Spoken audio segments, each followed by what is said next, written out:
మా గూటిలో ఎదిగిన బంగారు బొమ్మ బంగారు బొమ్మ బంగారు బొమ్మ మా నీడలో వెలిగిన వెన్నెల బొమ్మ వెన్నెల బొమ్మ వెన్నెల బొమ్మ పరిమళాల గంధపు బొమ్మ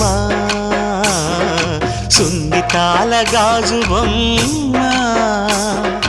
పుట్టి నింట లేత బొమ్మ మెట్టి నింట సీత బొమ్మ ఈ బొమ్మని అత్తింటికి పంపించే ఆనందంలో మాటరాని బొమ్మలమయ్యాము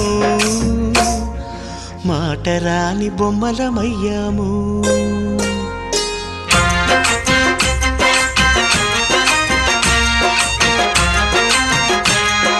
పల్లకిలో పెళ్లి కూతురు రాణిలా ఉంది మహారాణిలా ఉంది